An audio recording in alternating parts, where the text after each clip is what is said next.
네, 안녕하세요. 신주입니다. 저는 전 세계의 미스터리한 사건, 사고를 소개하고 있습니다. 얼마 전에 그것이 알고 싶다에서 어떤 제보를 기다린다는 SNS 글을 올렸습니다. 이 내용이 특이한 거예요. 리그 오브 레전드의 특정 아이디를 몇 개 공개하면서 이 아이디를 아는 사람들의 제보를 기다린다는 거죠. 이거 보면서 일단 그 알이랑 롤이 너무 안 어울리는 조합인데다가 이 글이 올라온 날짜가 3월 30일인가 31일쯤이었거든요. 그래서 처음에 사람들이 이게 만우절을 대비한 장난일지도 모른다고 생각했어요. 뭐 김상중의 승급전에서 던진 사람들의 아이디다, 뭐 이 정도의 장난 같은 반응이었는데, 저는 이거 보면서 승부 조작이나 게임 내 언어 폭력 이런 쪽일 거라고 생각했거든요. 그런데 무슨 사건인지는 알려주지 않았어요. 그래서 궁금해진 사람들이 이 아이디들의 공통점을 찾아봤습니다. 게임 전적을 검색할 수 있거든요. 찾아보니까 모두 피글렛이라는 아이디를 쓰는 사람과 같이 게임을 한 적이 있었다는 거예요. 중요한 건 피글렛인데요. 그 알이 유일하게 공개하지 않았던 아이디인데다가 이 사람은 3월 22일부터 게임을 하지 않았습니다. 그리고 바로 다음 날인 3월 23일, 지금 우리나라에서 가장 큰 관심을 받고 있는 살인사건이 일어나거든요. 그것이 알고 싶다는 이 사건의 관련 내용들을 아까 수배한 아이디의 주인들에게서 들어보고 싶었던 겁니다. 그러면 같이 게임한 사람은 5명인데 왜 4명만 찾냐는 거죠? 아마 나머지 1명을 이미 찾았거나 찾을 4명에게 그 빠져있는 한 사람에 대한 질문을 해볼 생각일 거예요. 사람들은 이런 정황을 종합해 보면서 결국 피글렛이 사건의 범인일 거라고 생각했습니다. 사실 피글렛은 범인의 아이디가 맞아요. 하지만 이 과정에서 같은 피글렛을 사용하는 전 프로게이머가 의심을 받은 겁니다. 범인의 아이디는 한글로 피글렛이고 의심받은 전 프로게이머는 영어로 피글렛을 사용하고 있었거든요. 하지만 다행히 진범 잡히면서 오해가 풀리긴 했어요. 이게 게임을 안 하시는 분들에게는 전혀 모르는 이야기일 수 있는데, 이 선수가 게임계에서는 해외까지 유명한 사람이라 금방 이 소문이 사실처럼 퍼졌고요. 피글렛의 살인사건이라고 부르는 사람도 있습니다. 지금 이 사람이 피해 많이 받았고 억울해했어요.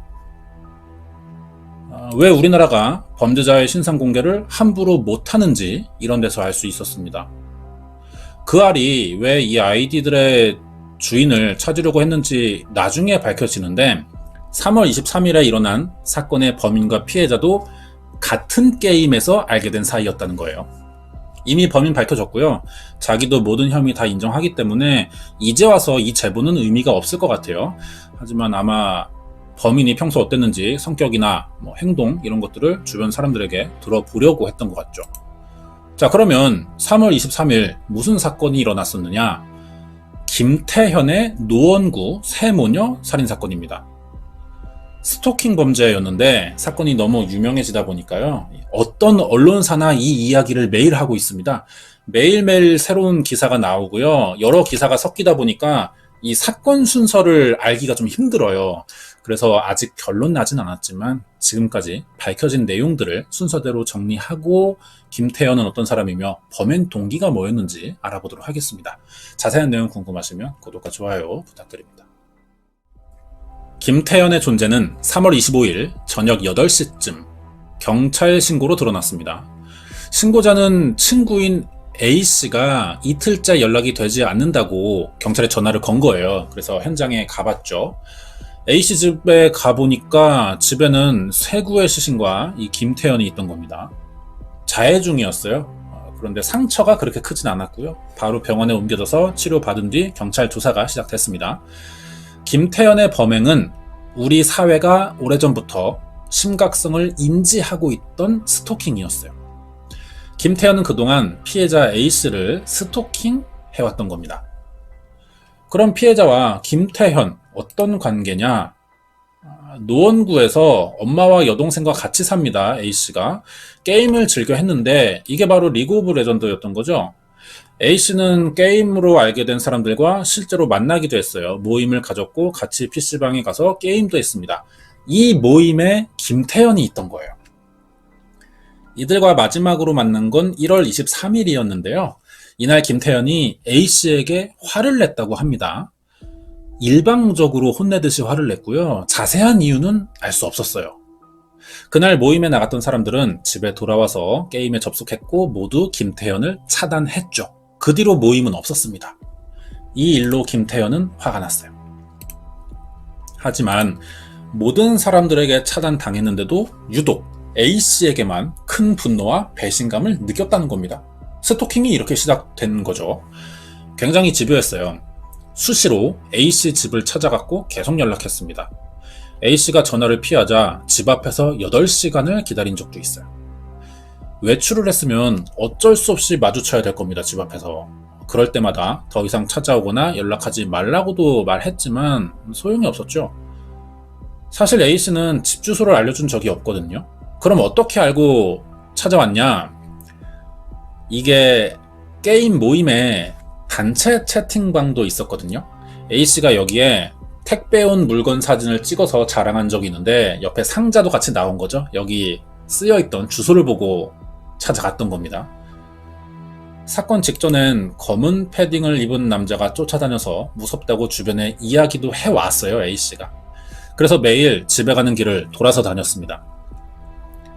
A씨가 전화를 받지 않자 김태현은 친구 전화를 빌려 쓰거나 공중전화로 연락을 시도하기도 했죠. A씨는 번호를 바꿉니다. 하지만 A씨 주변 사람들을 통해서 바뀐 번호까지 알아냈어요. 집요하게 연락을 시도해도 A씨가 피하니까 김태현의 분노는 참을 수 없는 정도가 됩니다.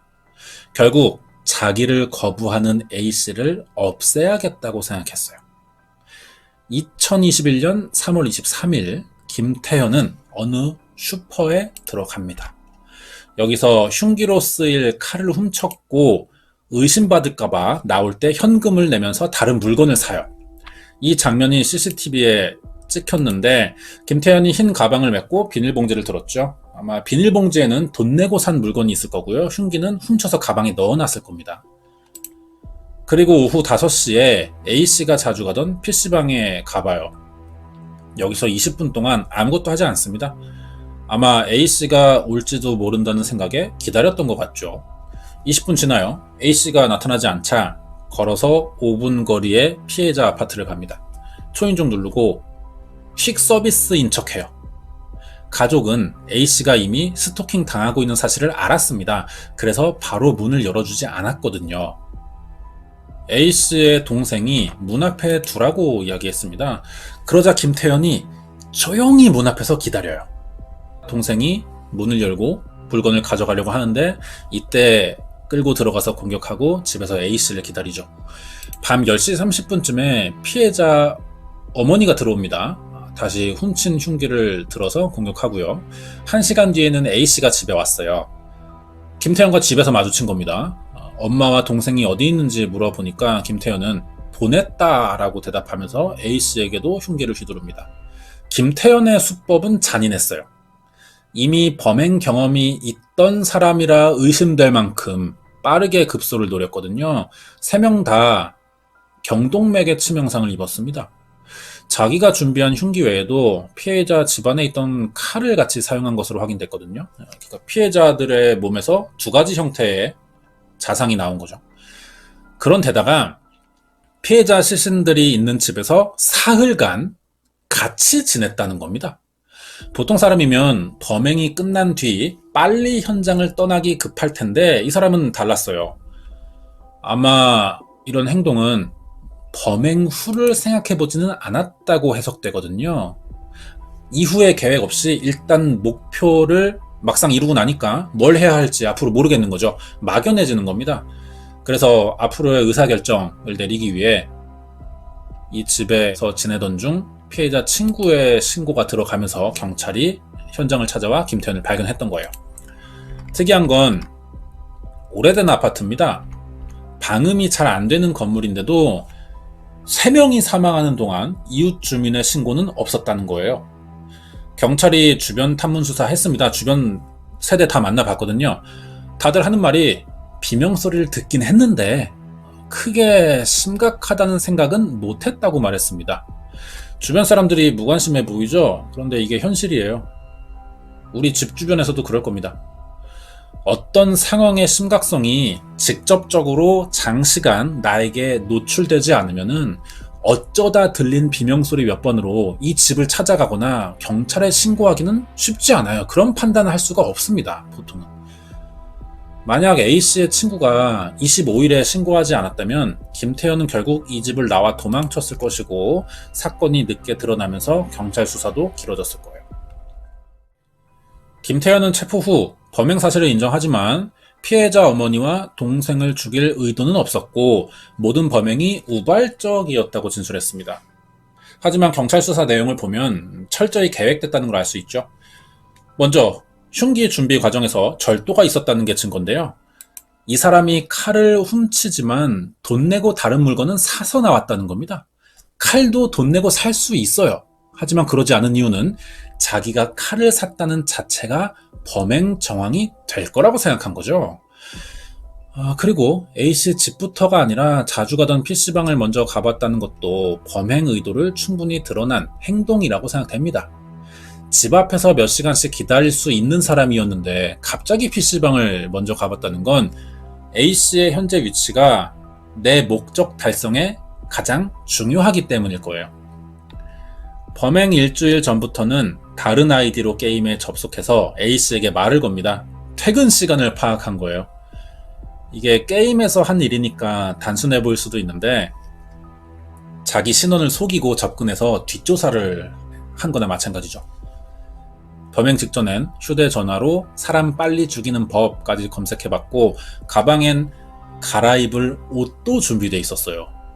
모든 걸 종합해봤을 때 충분히 작정하고 계획한 범행이라는 걸 알 수 있죠. 범행이 끝나고도 김태현은 태연했습니다. A씨의 휴대전화에서 자신과 관련된 모든 메시지와 자기를 아는 사람들의 SNS 계정을 다 언팔해요. 피해자와 자기가 아는 사이였다는 사실을 지우고 싶었던 건데 하지만 포렌식으로 다 밝혀졌죠. 휴대전화엔 마포대교를 검색한 기록도 있었습니다. 물어보니까 범행 후에 스스로 목숨을 끊기 위해 장소를 찾아봤다고 했는데요. 목숨 끊을 사람이 증거를 없애는데 시간 들일 필요는 없거든요. 자기 합리화를 하는 것 같아요. 이런 마음인 거죠. 너를 좋아하는데 거절해서 죽일 수밖에 없었어. 이럴 수밖에 없는 내 마음이 죽을 만큼 속상해. 이 정도로 생각하는 것 같습니다. 전형적인 스토커들의 망상이에요. 김태현의 충격적인 행동은 범행 내용만이 아니죠. 검거되고 이 포토라인에 서서 한 행동인데요. 일단 영상을 보고 이야기하겠습니다. 일단 제가 이제 기자님들 질문 일일이 다 답변 이제 못 드릴 것 같은데 일단 이 부분에서는 정말 양해를 구하고 싶습니다. 죄송합니다. 유가족분들에게 하고 싶은 거 없습니다. 네, 지금 하겠습니다. 잠깐만 좀 놔주시겠어요? 팔 좀 놔주시겠어요? 네. 일단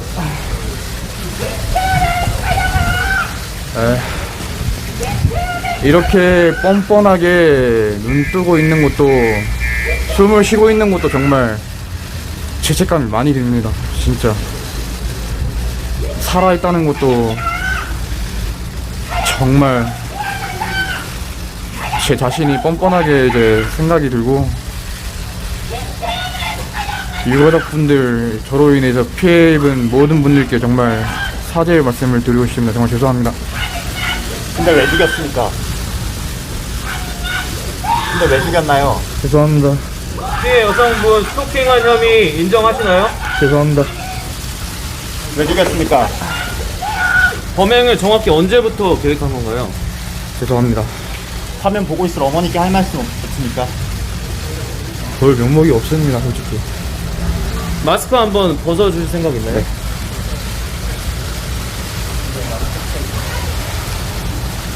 자해는 왜 한 겁니까?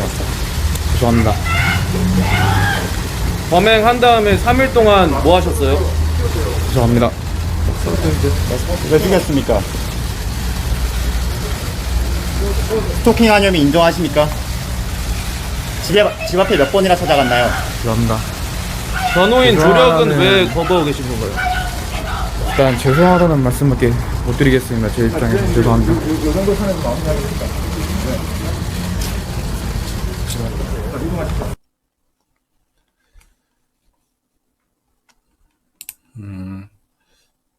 이 영상을 보면 김태현의 행동이 우리가 보기에 굉장히 익숙합니다. 낯익어요. 어디서 익숙하냐? 그동안 무리를 일으킨 정치인이나 연예인들이 포토라인에서 보여준 것과 굉장히 비슷하다는 거죠. 말로는 죄송하다고 해요. 하지만 표정은 그렇지 않습니다.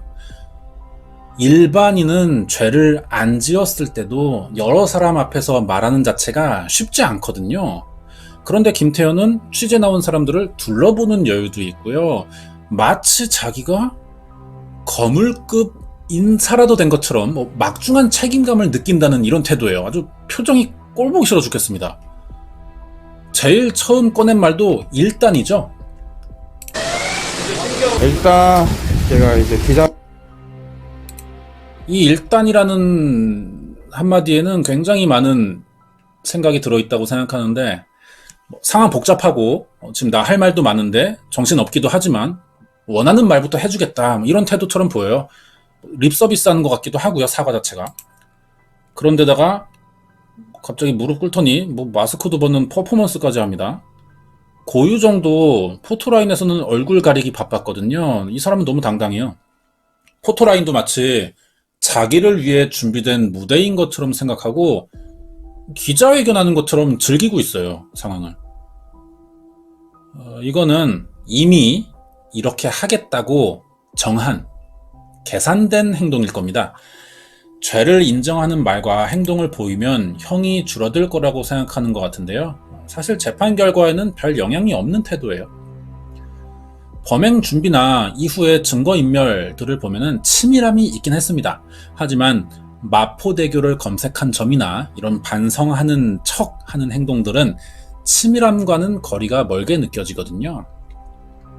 아마 스스로 자기는 지금 영악하게 머리를 써서 돌파구를 찾는 중이라고 생각하겠지만, 이 목적이 어른의 눈에는 뻔히 보이는 굉장히 어린애 같은 발상을 보여주고 있다는 거죠.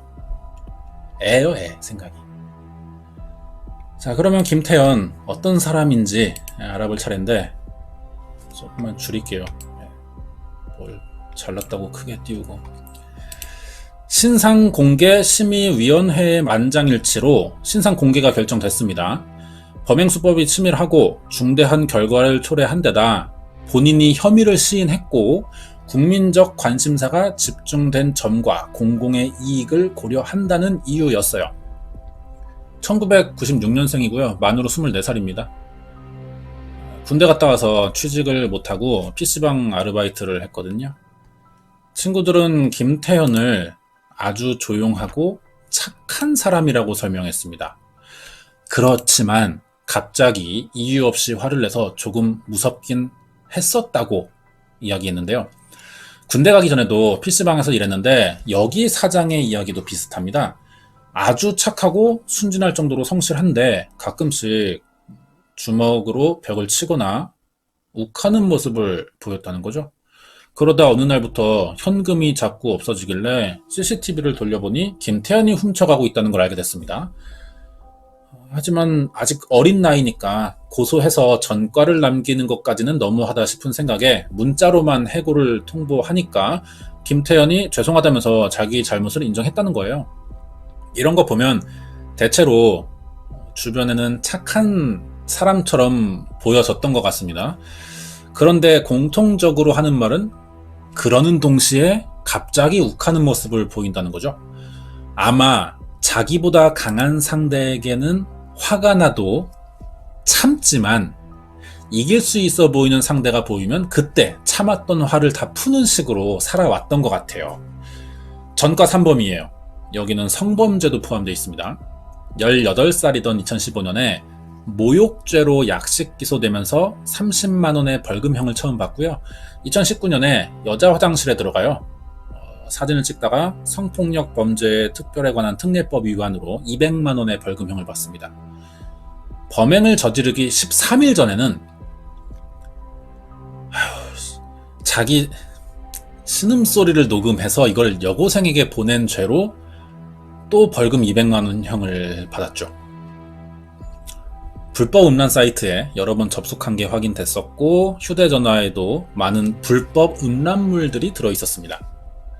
군대에서 별 문제는 없었다고 하거든요. PC방 사장에게도 좋은 인성이었던 걸 보면 전체적으로 김태현은 성범죄자들에게서 보이는 특징을 많이 가지고 있는 것 같아요.